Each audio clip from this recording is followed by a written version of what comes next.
Oli ku There is Still Hope channel y'essuubi. Kale yonna gy'osinziira nkwaniriza mu kitundu kyaffe eky'olunaku olwaleero ekisembayo naye tomanya tuyinza okukomawo wabaawo ate Mukama byaganyizza okubanga ate tukubulira olunaku olwaleero. Kitaffe tukwebaza kubanga oli mulungi, twenyika mu ndagaano y'omusaayi gwo, Mwoyo Mutukuvu atuluŋŋamye era tukulembere okuyita mu Kristo Yesu Omwana wa Katonda omulamu tusabidde. Amiina era amiina ddala. Nina akatambi ke nateeka ku mukutu gwaffe ogwa Dreams and Visions abagoberera. Tuteekayo ebintu eyo ebyenjawulo. Emikutu gyaffe mingi, tulina Dreams and Visions, Revelation TV, Tish TV ate n'emirala. Kakati kaali kamusamize. In fact luno lwali lukuŋŋaana luliko physically era video enze yagirikodinga. Lwali Jinja wayiswa n'Abasiraamu anti mumanyi abakwata single handed n'abakuba hands down. Kati Kolombo n'omusamize yaliko. Naye ekyasinga okubanga kyewuunyisa abantu omusamize okubanga amanyi ebyawandiikibwa. Abantu beewuunya nnyo ne bagamba ye omusamize Bayibuli ng'agifuuwa bufuuyi ne Kuraani ate ng'agimanyi kiki ng'ate musamize. Abantu bangi badde beebuuza. Naye njagamba buli ne mu bujulizi bwange nabagamba Sitaani amanyi ebyawandiikibwa. Abimanyi cramming the scriptures abimanyi naye tamanyi maanyi gali mu byawandiikibwa. Kati kankubira olwaleero tosobola kubanga osinga Sitaani okumanya ebyawandiikibwa. Yabimanya Katonda anakuzaalibwa. Bw'ogera n'osoma Mataayo 4:10 agamba Yesu kyawandiikibwa yakitegeera ddi? The devil knows scriptures, but the devil does not know the revelation in the scriptures. Ebyo bibiri byawukana. Kati gwe Mukama mwebaze nti ebyawandiikibwa obimanyi ate omanyi n'okubikkulirwa okubirimu. Naye Sitaani amanyi ebyawandiikibwa naye ate tamanyi kubikkulirwa oba talina kubikkulirwa okuli mu byawandiikibwa. Sooka otunulire akatambi ako oba wakalabye ku mukutu gwaffe ogwa Dreams, it's fine. Naye sooka okalabye ate nkomewo nsobole okuba nga mmaliriza ensonga ze. Kuli aya 15 ku Luhali mwenna mulina kusamira. Agamba atya? Nti mazima obusozi bw'e Makka Safa ne Marwa bubalibwa mu bubonero bwa Allah. Omutiina abalambudde ennyumba Kaaba olw'okukola Yidi oba wumula si kibi kuye okwetooloola obusozi obwo bombi. Si kibi kuye okubwetooloola obusozi obwo bombi. Kamwetooloole oba kaliba akeero mwagala nga kamwetooloole Mukasa. Kuba kwetooloola Mukasa tekuba kusamira okaaha. Ngaddukira wakati w'obusozi obwo bombi. Yesebo. Nga bwe yali empisa y'abakaafiiri. Yali mpisa yafa abakaafiiri Abasiraamu be batusangawo be bakoppa faaha. Egambe bweti. Era wansi wagambye nti abannyonnyozi bategeeza. Abannyonnyozi bategeeza ensonga y'okujja kw'ekyekaliro. Yesebo. Nti kyava ku mpisa y'Abawalabu abakaafiiri. Kyava ku mpisa y'Abawalabu abakaafiiri yefe abasamize. Abaliwo ng'eddiini y'Obusiraamu tennajja. Abo abaaliwo twaliwo ng'eddiini tennajja. Baalinga badduka wakati w'obusozi obwo bombi. Eddiini y'Obusiraamu bwe yajja. Bano bannaddiini we bajja. Abasiraamu ne balabanga kibi. Abasiraamu bano balabanga kibi okusamira. Okudduka wakati w'obusozi obwo bombi. Okudduka wakati w'obusozi obwo bombi. Ye Allah kwe kuseeteeka ebiragiro okwetooloola. Kati ebyamwe Basiraamu ne Allah tutwala ebyami. Allah akulagidde kusamira. Mwe musamira. Sebo osamira.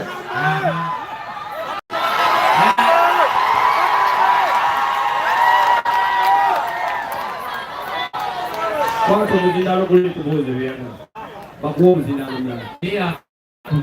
Nze mbuuza ndowooza mukirazi. Nze mbuuza yakwata omuzindalo Sebo weetoola Mukasa. Allah atugambye tulina okwetoola etteeka kusamira. Osamira. Gwenziramu yange erinnya lye. Nze musaasiddewo ejjembe ery'obulokozi baana ba misambwa. Kaakati maliriza by'osomesa tugenda kwanuka. Bwekiri Mukama wange omulabi. Eyo kuba omusize bwewangudde. Eyo kuba mu nnamba emu. Okitegeera mulina kusamira. Abasiraamu mukirabye nga mulina kukola ki? Mulina kusamira. Kati n'abalokole mulina kusamira. Omulokole ali wano ng'osamira oliwo. Fire, water, water, water, water, water, water, water.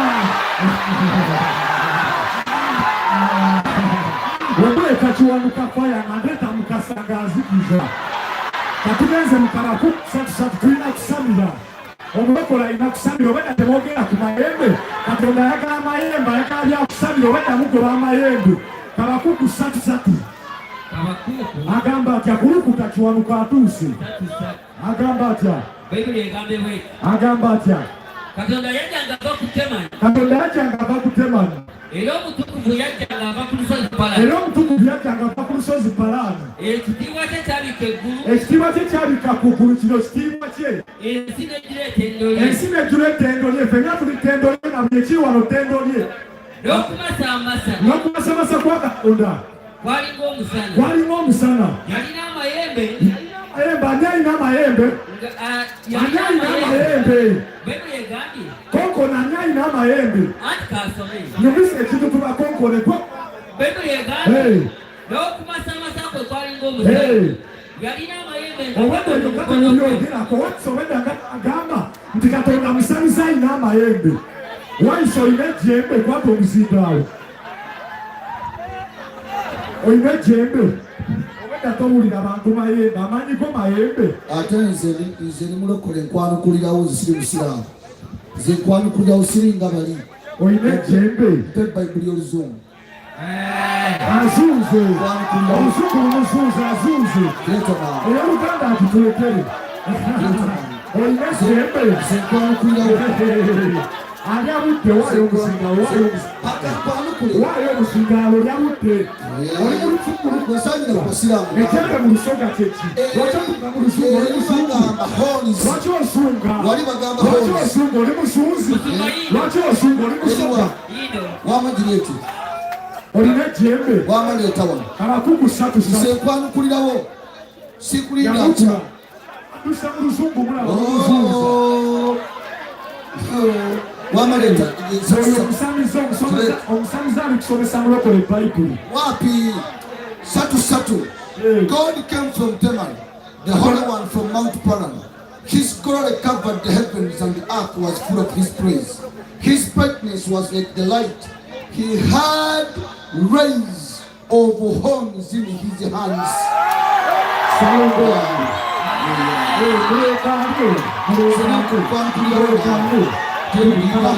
Satutayo katitamuli oluganda aze mu luzungu n'azunga katuvuddeyo mu luganda neyagala lubaale neyagalira mu lubaale wange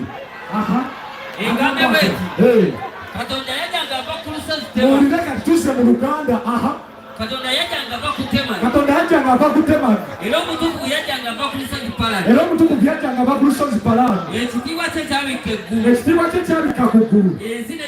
Ensi n'egireeta endo lye. N'okumasamasa kwe kwalinga omusana. Yalina amayembe nga Katonda alina amayembe wuwe omusamize nga gamba mukono gwe. Okukweka kw'amaanyi ge. Katonda mu mayembe mwakweka amaanyi ge. Serwadda mu mayembe mwakweka amaanyi ge. Wayisa mu mayembe mwakweka amaanyi ge nga Katonda. Kubyawandikibwa kirira.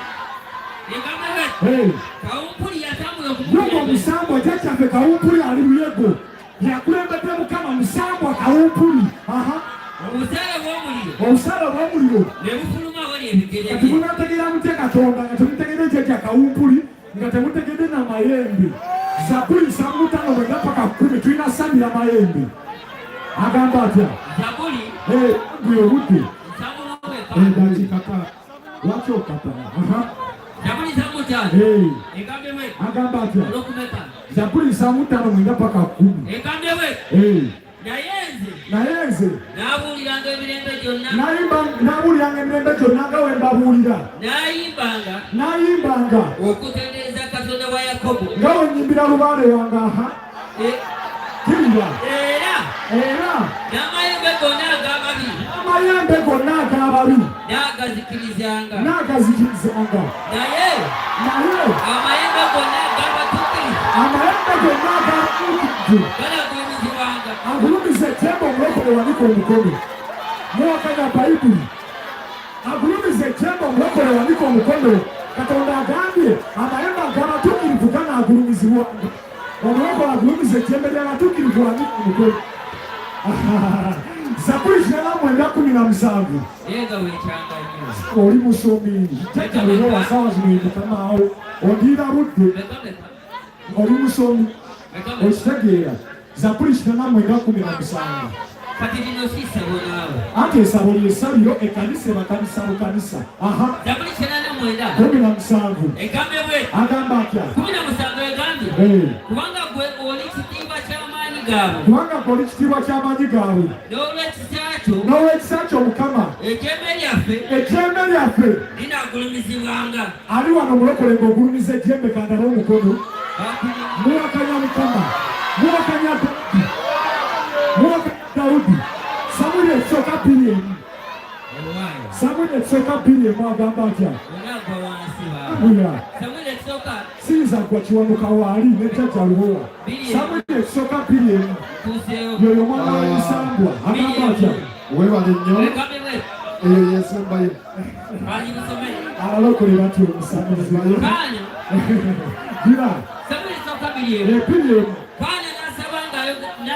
Kana nasaba n'ayogera nti omutima gwange gujaguliza Mukama. Omutima gwange gujaguliza Mukama. N'ejjembe lyange likulumizibwa mu Mukama. Likulumizibwa Mukama. Katonda agulumiza ejjembe. Omulokole agulumiza ejjembe wanika omukono. Muwakanya Bayibuli. Mwaba ku Bayibuli mwawola. Akamwa kange temukalaba. Kagaziye temukalaba. Kubalabe bange akkirira. Bulokozi bwo mayembe ge kalokola Luka 6:8. Agamba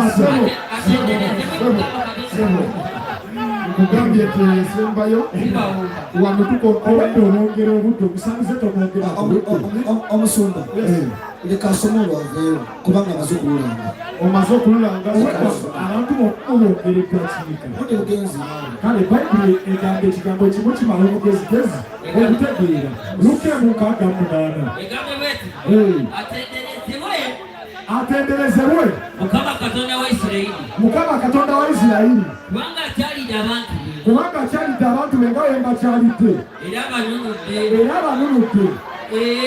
Era atimusiriza ejjembe ery'obulokozi mu nnyumba y'omuddu we Dawudi. Omulokole ali wano ng'ejjembe lye lyakulokola wanika omukono. kale mwaba ku Bayibuli yeyo kyakyakyenge. kakati nga ngenda amusumba nga tugenda okuyita omusiraamu ate oluvannyuma muzeeyi abagatte ono omusamize byeyayogedde si byakoze era ffe tubalere tumusuubira kukola bwate kitegeeza ono si musamize. Bagambye bagenda kuleeta akaleku wano owetukasaama ne kafuluma mu kisaawe nga balokoka. Kakati akaleku akaleesi takasudde kitegeeza mufere ono mufere.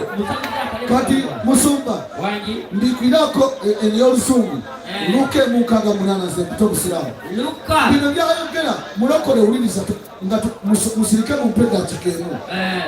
Edda Katonda wa Bayibuli yakolanga bw'ati, yafuganga ng'ayita mu kabaka kabona n'ennabbi baalinga basatu. Kabona yakwatanga ejjembe ery'ensolo n'ayiwamu amafuta n'agayiwa ku nnabbi, n'ennabbi n'akwata ejjembe lye erimu ery'amafuta n'agayiwa mu kunaakani ku kabaka. Nabbi nga yayiwa ku kabaka, kabona n'ayiwa ku nnabbi nga bakozesa ejjembe. Kati buli lwowulira ejjembe mu Bayibuli teriba lya musabo, kati si kifaalu.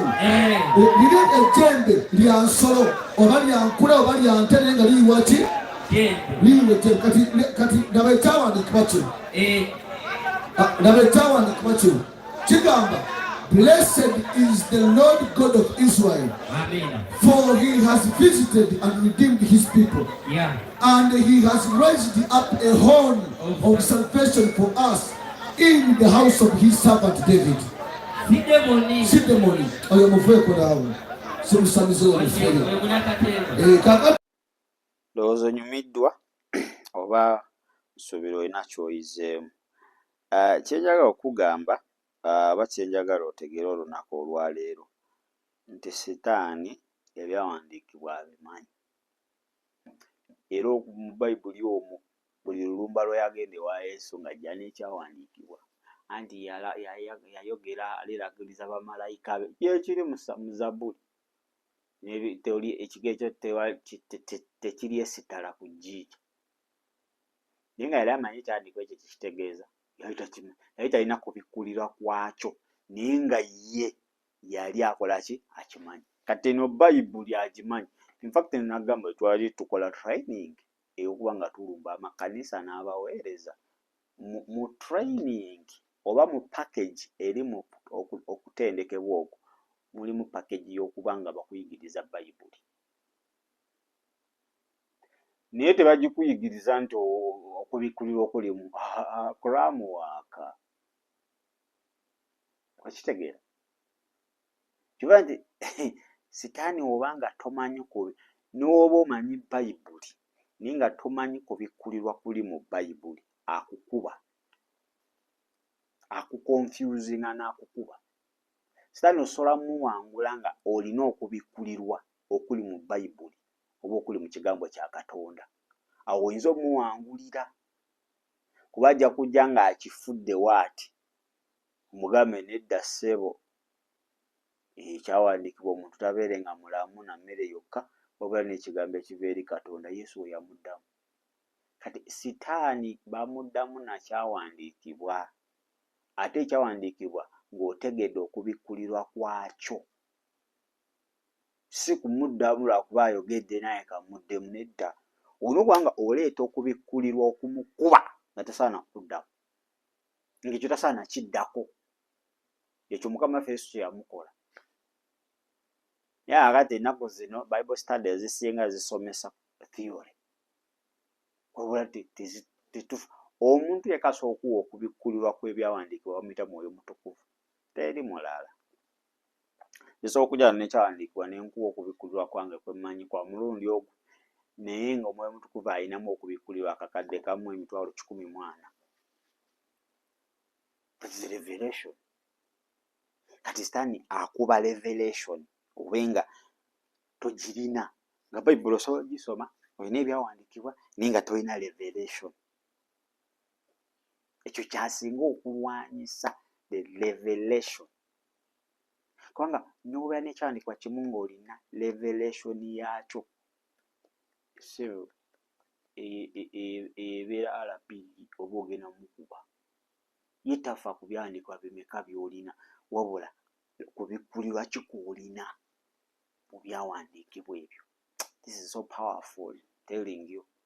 So ekyo tekyokwewuunyisa okuba ng'omusamize asobola okukootinga ebyawandiikibwa n'abikugamba ate oluusi nga naawe tobimanyi wabula ndowooza omuwulidde entaputa akitaputa mu mubiri bw'ate amayembe bw'ate ejjembe lyange lijjuziddwa mwanti tusinza jjajja Mukasa amayembe ga okitegedde nti ebyawandiikibwa bitegeera naye okubikkulirwa Bayibuli yali etegeeza kyawo okwo kwatalina kw'omusingako ng'omukkiriza naye oba tokulina ekyawandiikibwa okirina naye akirina agenda kutaputa akukakase byayogera oveewo ng'obuze.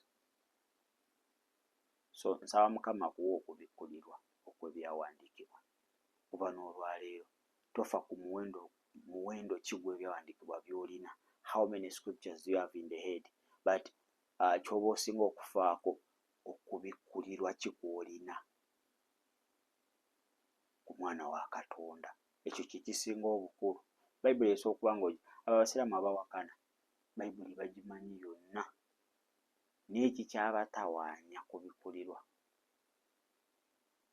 kuba basoma Yesu mwana wa Katonda nga ate Katonda tazaala tebanafuna kubikkulirwa okwo okutegeera nti Katonda azaala myoyo emibiri atonda mitonde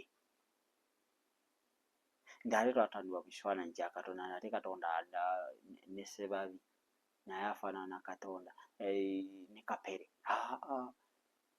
emyoyo mu lubereberye agamba let us make man in our own image in the likeness of God nti emyoyo gyaffe gyonna byatondebwa mu kifaananyi kikuba Katonda mwoyo si mubiri.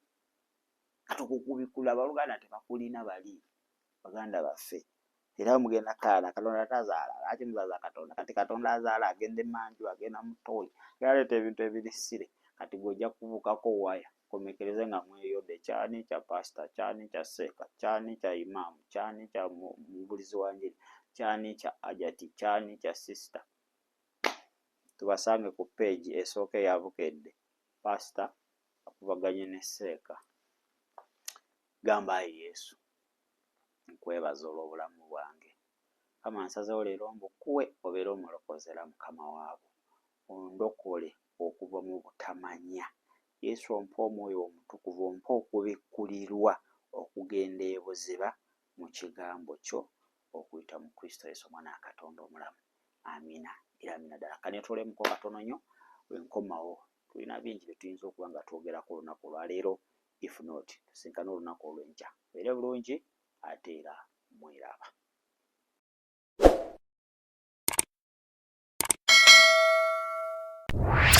Weebale kulaba There is Still Hope. Okumanya ebisingawo tukubire ku 0752 34 14 47 oba ku 0761 08 83 15. Osobola n'otufuna ku email eya tishitv74@gmail.com. Eno ye There is Still Hope, channel y'essuubi.